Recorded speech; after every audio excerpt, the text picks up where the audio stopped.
Hello everyone, myself Dr. Nidhi Katyal, and now we will move on to our next topic, that is energy resources. It is very much important topic and relevant topic for nowadays. सभी बच्चों को मैं ये बताना चाहूँगी कि energy यानी ऊर्जा संसाधन जो हैं ये आज के लिए बहुत महत्वपूर्ण है हमारे, और ऊर्जा जो है वो हमारे हर कार्य में, हमारी हर एक्टिविटी में रिक्वायर्ड है।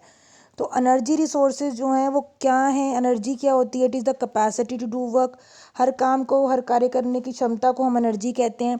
तो हमारे को वो संसाधन जो ऊर्जा के लिए, मतलब हमें जो, जिससे हमें ऊर्जा मिलती है, जो हमें जल, वायु, मिट्टी में हमें बहुत सारे ऐसे संसाधन हैं which generate the resources which are use to generate energy, जो हमारी एनर्जी को जनरेट कर रहे हैं, पावर को, इलेक्ट्रिसिटी को, हीट को, उन संसाधन को हम क्या बोलते हैं? ऊर्जा संसाधन। जैसे कोयला है, आपने देखा होगा कोयले से गाड़ियाँ चलती हैं, बसें चलती हैं। तो पहले क्या होता था? तो वो कोयला एक हमारा ऊर्जा संसाधन है बेटा।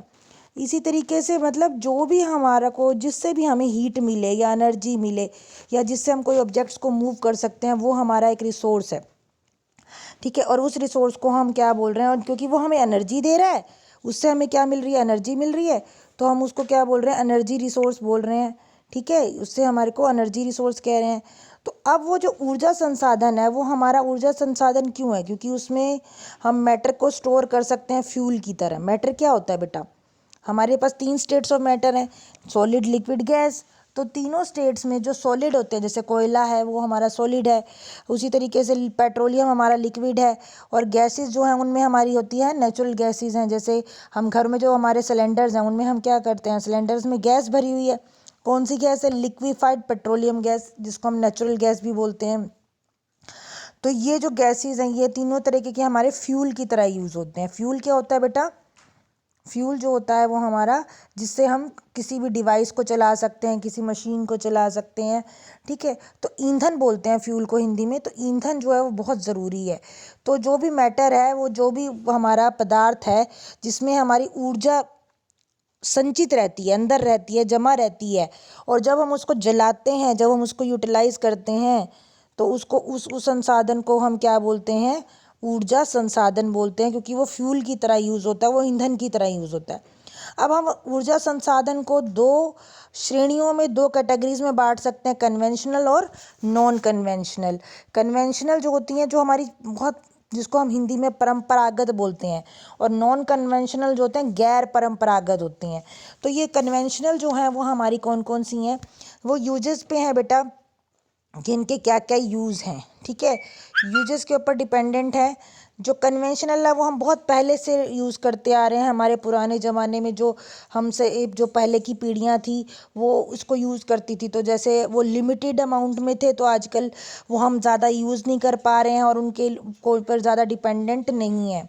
और दूसरी इम्पॉर्टेंट चीज़ जो मैं यहाँ बताना चाहती हूँ वो क्या है, कि नेचर में ये जो हैं वो बहुत कम मिलते हैं, और ये एग्जॉस्टेबल है। एग्जॉस्टेबल का मतलब क्या है? देखो, रिन्यूएबल है, जैसे नाम से ही है कि नॉन रिन्यूएबल। नॉन रिन्यूएबल जो होते हैं वो कन्वेंशनल होते हैं। नॉन रिन्यूएबल का मतलब जिनको हम रीन्यू नहीं कर सकते। देखो, non renewable energy resources are those resources which can not be renewed after a period of time और can not be regenerated, because once they use they get exhausted. जब हम उनको यूज़ करते हैं, पहली बार हमने यूज़ किया और यूज़ करते ही वो फ्यूल था, ईंधन था, उसमें मटेरियल में यूज़ हुआ, जल गया और वो ख़त्म हो गया। तो ऐसे संसाधन जो होते हैं वो कन्वेंशनल यानी परंपरागत ऊर्जा संसाधन, या उनको हम नॉन रिन्यूएबल यानी कि हम उनको क्या बोलते हैं?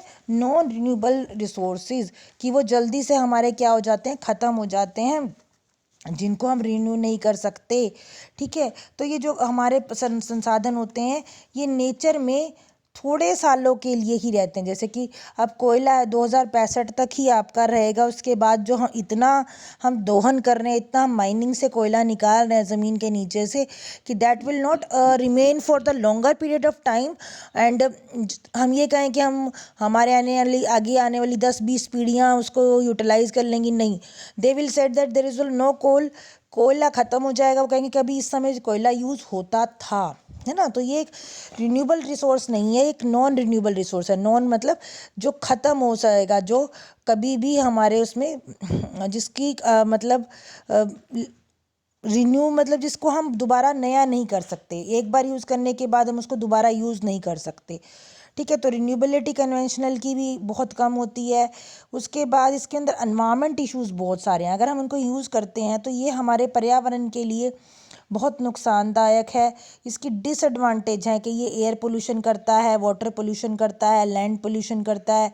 क्योंकि जब भी जलाते हैं तो ना काला काला रंग का धुआं निकलता है, सूत निकलता है, और कई बार सांस लेने में दिक्कत होती है। जो लेडीज़ पहले लकड़ी जलाती थी या चूल्हे जलाती थी, उनको देखो उनकी आंखें जल्दी ख़राब हो जाती थी धुएं की वजह से, धुआं हमारे पे पड़ने की वजह से मौत। तो वो जो आपकी आँखों को परेशानी होती है, लैंड जो है वो उसमें राख ज़्यादा जाएगी, तो उसकी वजह से भी वो क्या होगा, जो रेजिड्यूज़ जो बच जाते हैं, जो बच जाती है वो मिट्टी में मिलेगी, तो उसकी जो फर्टिलिटी है वो कम हो जाती है। तो ये भी एक बहुत मेजर इशू रहता है कि उसको उस जो वेस्ट होता है उसको अगर हम पानी में डाल दें तो पानी पीने लायक नहीं रहेगा। तो एयर, वाटर, सॉइल, नॉइस तीनों पोल्यूशन उसमें होते हैं। तो कॉस्ट भी बहुत ज़्यादा होती है, बारी बारी हम उसको यूटिलाइज़ करेंगे तो कॉस्ट भी हमारी बढ़ जाएगी। और एग्जांपल क्या है हमारे परंपरागत के नॉन रिन्यूएबल रिसोर्सेज के, वो है कोल एंड पेट्रोलियम। उसके बाद है non conventional, NCS। Non conventional में हमारे क्या क्या यूज़ होते हैं।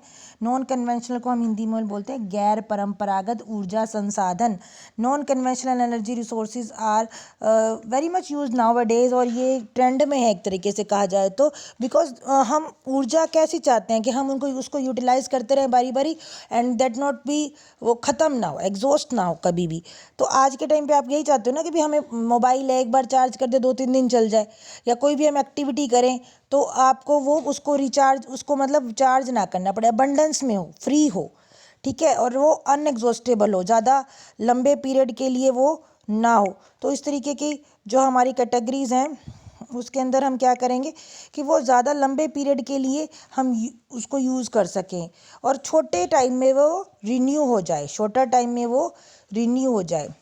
तो they are eco friendly also, eco friendly हो, हमारे पर्यावरण को जो है वो कम नुकसान पहुंचाए, पोल्यूशन ना करे, या हमारे यहाँ रेजिड्यू को ना छोड़े, कंपेटेबिलिटी वो चीपर हो, सस्ता हो। जैसे अब कोयला पेट्रोलियम है, उसकी डिमांड ज़्यादा है तो वो महंगा है, जो जिसकी डिमांड कम होगी वो सस्ता होगा। ठीक है, और सोलर और विंड इसके एग्जाम्पल हैं, जैसे बायोमास हैं, और भी बहुत से हैं नॉन कन्वेंशनल में एनर्जी संसाधन में। ओशन है, विंड एनर्जी है, टाइडल एनर्जी है, ये सब इसके नॉन कन्वेंशनल के टाइप्स हैं। तो कैटेगरीज आपको क्लियर हो गई हैं। अब ये देखिए दो तरीके से, इस तरीके से भी हम इनको लिख सकते हैं। कन्वेंशनल में तो कौन कौन से आते हैं, कोल, पेट्रोलियम और नेचुरल गैस एग्जाम्पल्स में। और नॉन कन्वेंशनल में क्या क्या आते हैं, ये सारे आते हैं, इनको हम डिस्कस करेंगे डिटेल में। ठीक है, तो पहले कन्वेंशनल करेंगे, फिर नॉन कन्वेंशनल करेंगे। NCS resources, in NCS resources number 1 is solar energy. Solar energy is very much utilise nowadays in our college also we have solar panels, and we are utilizing this energy. Then wind energy, biogas energy. Biogas energy is the energy like you are using the various models, Ganesh model and other models. These energies are utilized to form the gobar gas, especially the gobar gas, or the models are present to make the wastage, waste को use करके हम इसको energy को बनाते हैं। Bio means living, और gas means जो हमें लिविंग ऑर्गेनिज्म के डीकम्पोजिशन से, कंपोस्टिंग से जो हमें गैस मिलती है, ब्यूटेन, प्रोपेन, इथेन, उससे जो एनर्जी बनती है उसको हम बायोगैस बोलते हैं। फिर है टाइडल एनर्जी। टाइडल एनर्जी तो आपको पता ही है, ये हमारी ज्वार भाटा से निकलती है। ज्वार भाटा जो होता है वो ओशंस में आता है। तो ओशंस में जब समुद्र की लहरें ऊपर जाती हैं तो वहाँ पर टरबाइन लगा दिया जाता है उसको, टरबाइन को चलाने से वो जो शाफ्ट के मूवमेंट से जो मैकेनिकल एनर्जी है वो किस में, काइनेटिक एनर्जी में कन्वर्ट हो जाएगी। काइनेटिक एनर्जी से वो साइकिल्स पर उसके अकॉर्डिंग वो किस में कन्वर्ट हो जाएगी, that energy is utilise in very good. उससे हम क्या बनाएंगे, एनर्जी बनाएंगे, उससे हम इलेक्ट्रिसिटी बनाएंगे। तो टाइडल एनर्जी से इलेक्ट्रिसिटी बनती है, ऊर्जा को हम यूज़ करके हम बिजली बनाते हैं। और ये बहुत ज़्यादा जो इसके इक्विपमेंट्स हैं वो फ्रांस में या अत्याधुनिक जो इसके रिसोर्स हैं वो उन मोशंस में लगे हुए हैं जहाँ पर ना पानी ज़्यादा गहरा है ना ज़्यादा ऊंचा है, तो वहाँ टाइड्स आते रहते हैं और वहाँ पर हम टाइडल एनर्जी को यूटिलाइज करते हैं। तो बेसिकली जो टाइडल एनर्जी है वो 2 बार यूटिलाइज कर सकते हैं दिन में, एक बार जब हमारा हाई टाइड आता है और एक बार जब हमारा लो टाइड आता है। दोनों टाइम पर हम टर्बाइंस की मूवमेंट से इलेक्ट्रिसिटी को जनरेट कर सकते हैं। Next is our geo thermal energy. इसको अगर ध्यान से देखो, geo means earth, thermal means heat, और एनर्जी क्या है, resource. The energy which we get from the interior heat of earth. Interior की जो लेयर्स होती हैं उसमें जो हीट होती है, through which that energy we get the energy, that energy is called as geo thermal energy. Geo means earth, earth energy, okay.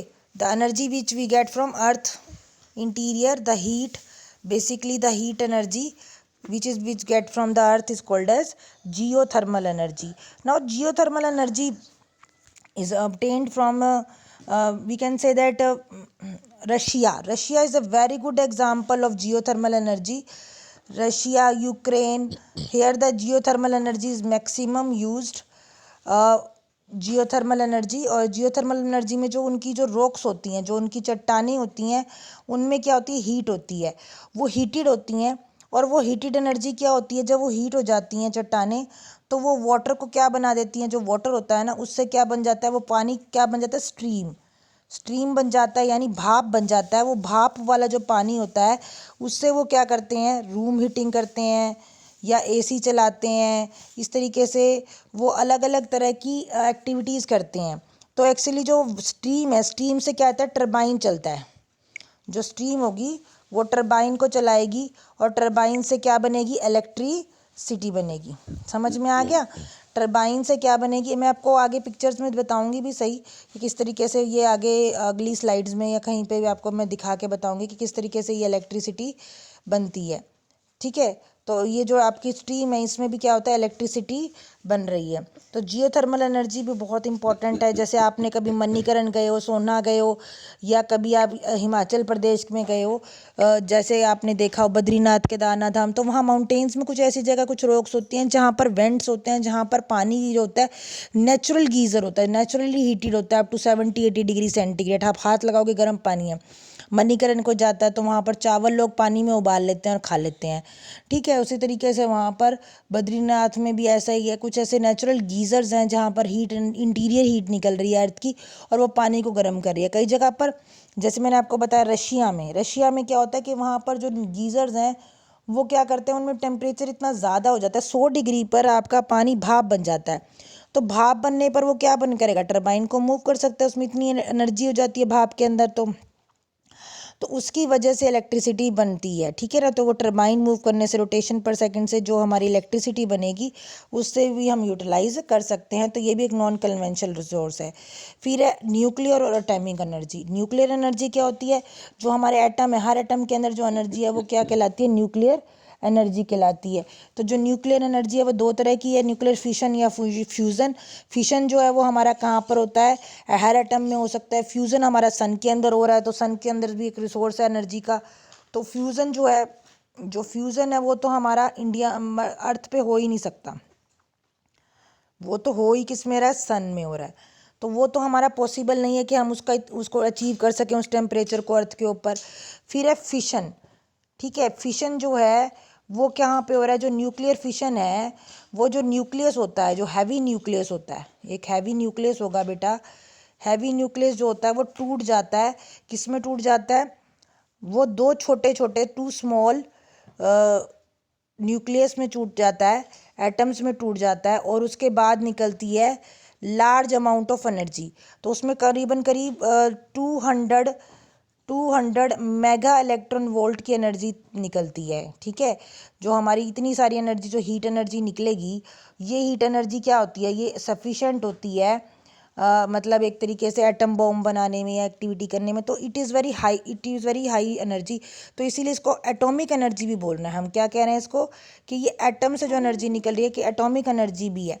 तो this much of energy is very much utilised in nuclear reactors to perform the electricity, जिससे हम electricity बना सकते हैं। तो अभी फतेहाबाद जो हरियाणा में है यहाँ भी बन रहे हैं। ऐसे हमारे पूरे कंट्री के अंदर 12 जो हैं वो न्यूक्लियर पावर प्लांट्स हैं। कितने प्लांट्स हैं? न्यूक्लियर पावर प्लांट्स हैं। न्यूक्लियर जहाँ पर न्यूक्लियर रिसोर्स को यूज़ करते हैं। कौन कौन से हमारे फ्यूल्स की तरह रिसोर्स यूज़ होते हैं? एक तो होता है थोरियम, ठीक है। एक तो कौन सा रिसोर्स यूज़ होता है हमारा? थोरियम। थोरियम जो है वो थोरियम है, यूरेनियम है, ये सारे हमारे क्या है? न्यूक्लियर एनर्जी रिसोर्स हैं। इनको हम यूटिलाइज करते हैं, ठीक है। तो इसी तरीके से हमारे अलग अलग रिसोर्स हैं। तो पहला ये देखो हम पिक्चर्स दिखा रहे हैं। सबसे पहला जो ए पिक्चर है ये आपको क्या दिखाई दे रहा है? इसके अंदर ए में आपको कोल दिखाई दे रहा है, ठीक है। तो कोल जो है वो हमारा क्या है? एक तरह का कौन सा रिसोर्स है? रिन्यूएबल और non renewable? It is a conventional non renewable energy resource. Non renewable क्योंकि अर्थ के इंटीरियर से निकल रहा है। इसकी कहानी भी बताएंगे। कोयला है, पेट्रोलियम है, नेचुरल गैस है, ये सारे के सारे बेटा ये तीनों के तीनों क्या हैं? ये नॉन रिन्यूएबल रिसोर्स हैं, नॉन रिन्यूएबल। तो जो ए है और जो आपको डी दिखाई दे रहा है, डी में आपको काला काला पदार्थ दिखाई दे रहा है, देखो, ठीक है ना। ये काला काला पदार्थ क्या है आपका? पेट्रोलियम। ये क्या? क्रूड ऑयल है, क्रूड ऑयल, काला तेल, कच्चा गोल्ड, वो काला तेल बोलते हैं। तो इससे भी हम एनर्जी निकालते हैं। इससे हम पेट्रोल, डीजल और हम इसमें नेचुरल गैस, वैक्स वगैरह सब इससे निकालते हैं। तो ये भी हमारा एनर्जी रिसोर्स है। अगर इसको पिक्चर को आप ध्यान से देखो तो सेंटर में तो आपका क्या है? एनर्जी रिसोर्स, यहाँ जहाँ आपको बिजली दिख रही है, ठीक है। और उसके बाद आपका क्या है? उससे ये बिजली कहाँ कहाँ से बनती है? एक तो बन रही है कोयले से, ए से, ठीक है। एक किससे बन रही है? बी का है, सन से बन रही है, सन से भी बन सकती है। सी हमारा क्या दिख रहा है आपको? क्रॉप रेजिड्यू नज़र आ रहे हैं। क्रॉप रेजिड्यू में क्या है? तूड़ी है या कोई भी आपका एग्रीकल्चरल वेस्ट है, उन एग्रीकल्चर वेस्ट से आपकी एनर्जी निकल रही है, ठीक है। तो इससे भी हम बायोमास एनर्जी बना सकते हैं।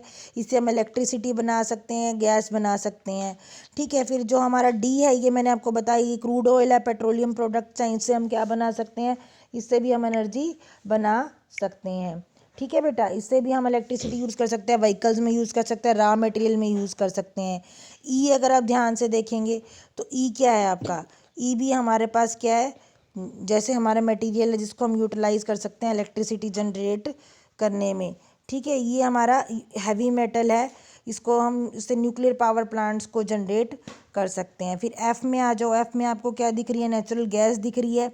ये गैसेस हैं, ये जो लेकर जाते हैं सिलेंडर्स, ये थ्रू ट्रेन जा रहे हैं, इससे भी हम यूटिलाइज करते हैं इलेक्ट्रिसिटी जनरेट करने में। जी में क्या है? अगर बड़े ध्यान से देखो तो ये रॉक्स दिख रही हैं जिसमें पानी है, जो नीले रंग का है पानी है।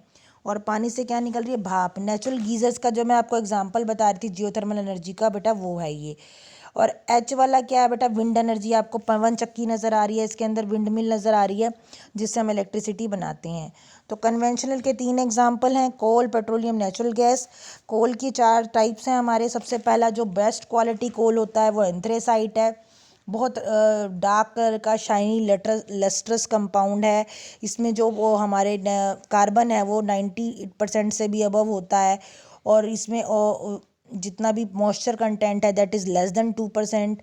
और एंथ्रेसाइट के 2 इसके अंदर आपको और दिखा रखे हैं मैंने, एक दोनों एंथ्रेसाइट हैं और 2 बिटुमिनस दिखा रखे हैं आपको, ठीक है। ये दोनों के अलग अलग शेप्स हैं, हर जगह एक जैसा नहीं मिलता, हर जगह अलग अलग तरह के आपको क्या मिलते हैं? ओर्स मिलते हैं। ये लिग्नाइट है, इंडिया में जो है वो लिग्नाइट टाइप मिलता है, ना एंथ्रेसाइट मिलता है ना बिटुमिनस मिलता है। बिटुमिनस में 80% कार्बन होता है, लिग्नाइट में 70 से कम होता है।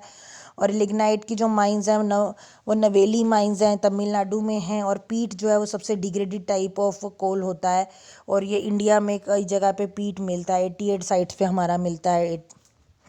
फिर कोल जो है वो कहाँ यूज़ करते हैं? कोल बेसिकली इज इनफ्लेमेबल, मतलब ज्वलनशील। इनफ्लेमेबल मतलब ज्वलनशील, जिसको आग लग सकती है। ऑर्गेनिक सब्सटेंस है जो कार्बन से बनता है, कंपोज्ड होता है। और ये बेसिकली रॉक्स की तरह दिखाई देता है, बट बेसिकली ये फॉर्म कैसे होता है? मैंने आपको बताया कि जो हमारे अर्थ के ऊपर कभी कोई वेजिटेशन रही होगी, कोई प्लांट्स रहे होंगे, प्लांट मटेरियल रहा होगा, तो वो प्लांट मटेरियल जो है वो दब जाता है under heat and pressure for million of years.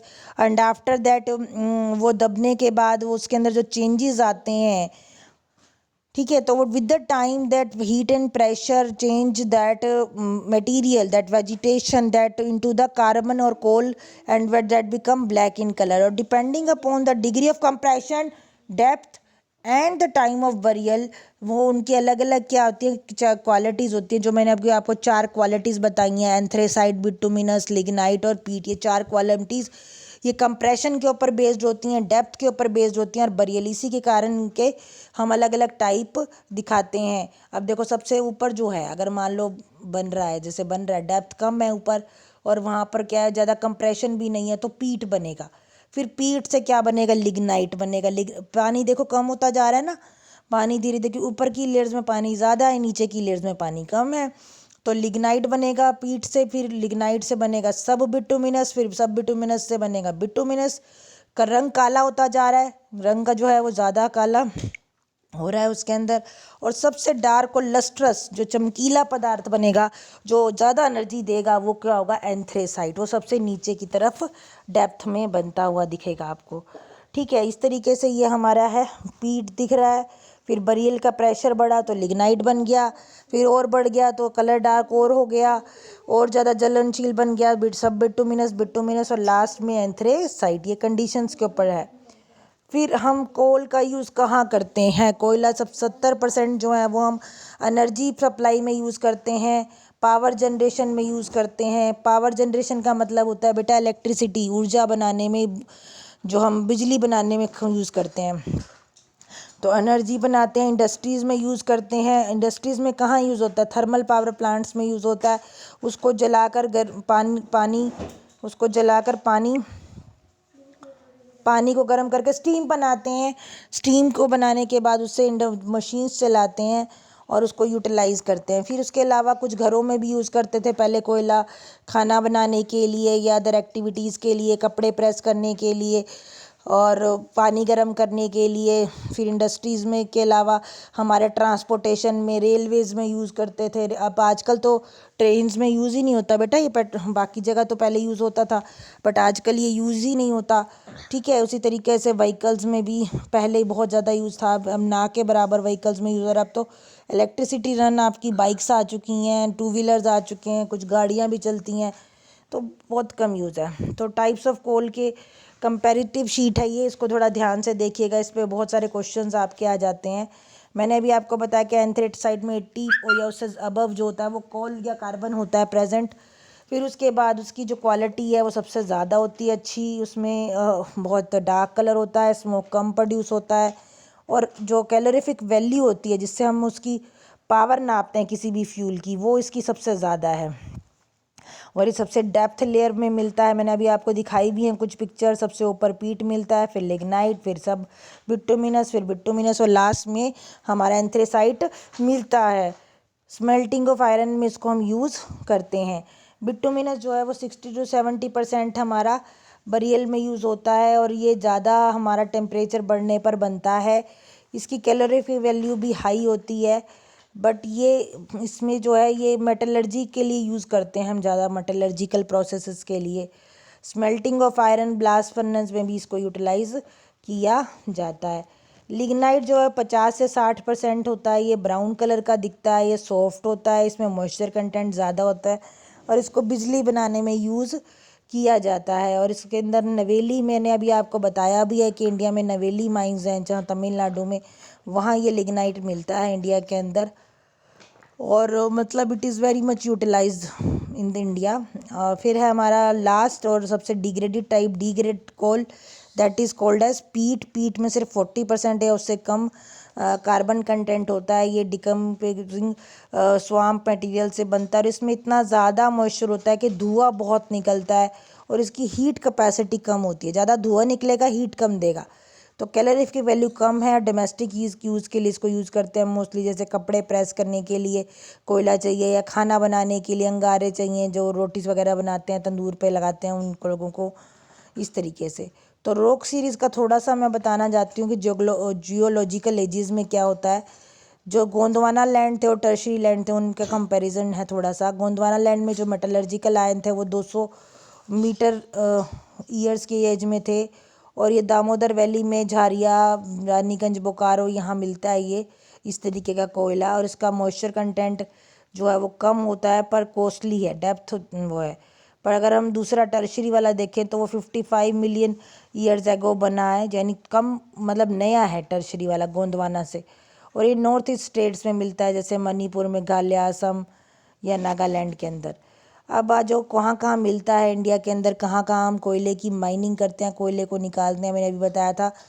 Jharkhand है, झारखंड जीएच, झारखंड बोकारो, उसके बाद बंगाल है, रानीगंज है, दामोदर वैली है, ये वेस्ट बंगाल में आते हैं, झारखंड है। उसके बाद आपका छत्तीसगढ़ में मिलता है, छत्तीसगढ़ में कोरबा में मिलता है, उड़ीसा में टलचर में मिलता है, तमिलनाडु में नवेली में मिलता है, और मध्य प्रदेश में सिंगरौली में मिलता है।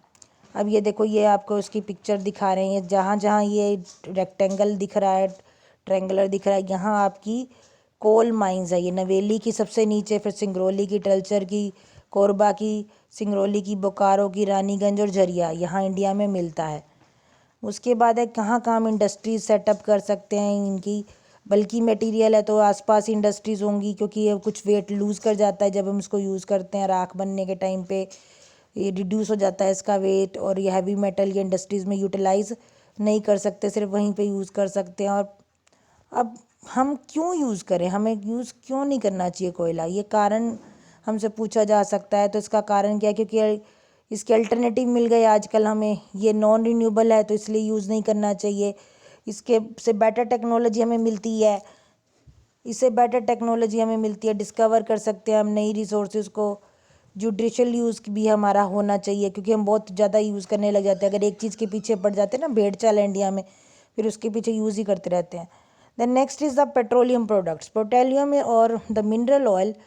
बेसिकली हम इसको मिनरल ऑयल भी बोलते हैं, क्रूड ऑयल मैंने आपको दिखाया भी था, काले ब्लैक गोल्ड बोलते हैं पेट्रोलियम को। ये Petra plus oleum, Petra means rocks and oleum means oil, यानी कि रॉक ऑयल भी बोलते हैं इसको एक तरीके से। ये भी इसकी नई आपको मैं बता रही हूँ, एक डेफिनेशन है पेट्रो ऑयल की, ठीक है। तो क्रूड ऑयल जो है वो हमारा basically can not be used for road vehicles, और ट्रांसपोर्टेशन के लिए हम इसको ज़्यादा यूज़ करते हैं, ठीक है।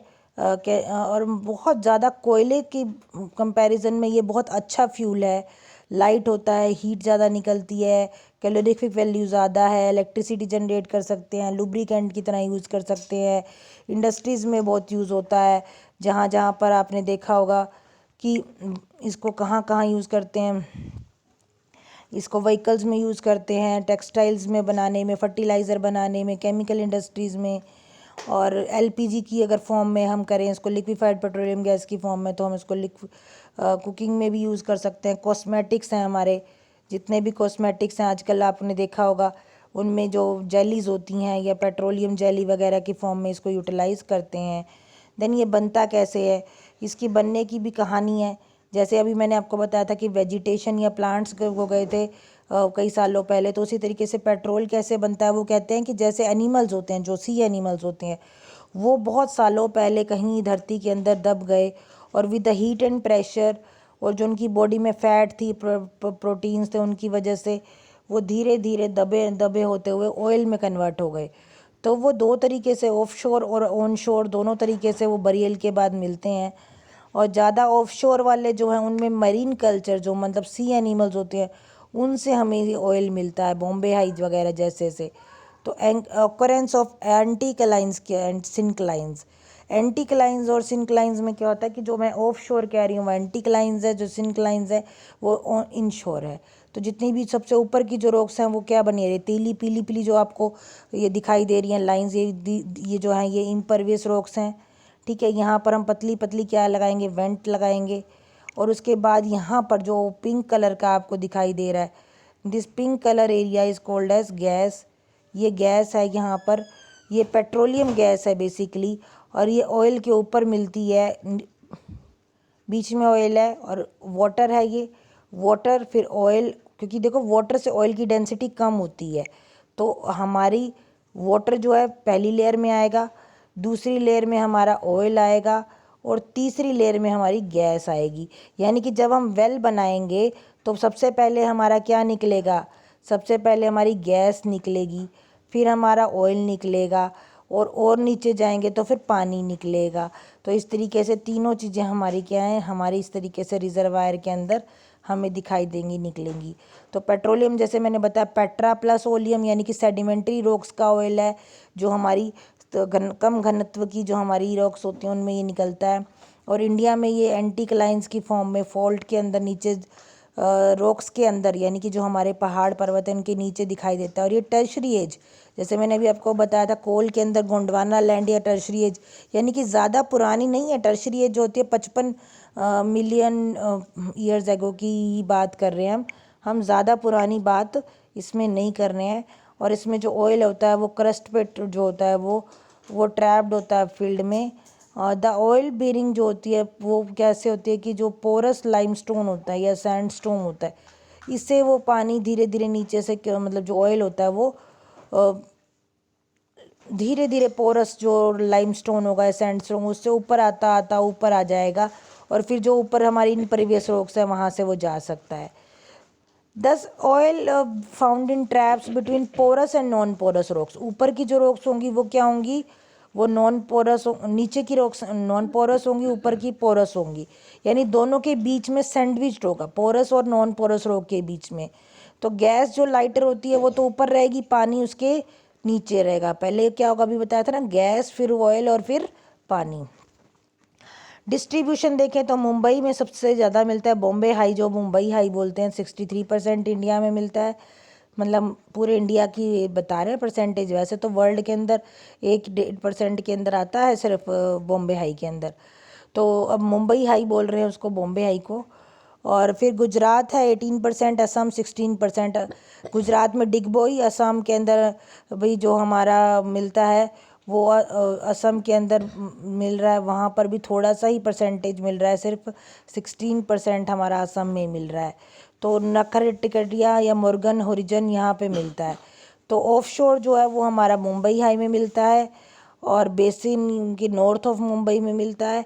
और ऑन शोर जो है वो अंकलेश्वर इन गुजरात मिलता है। ये तो आपको याद होने चाहिए।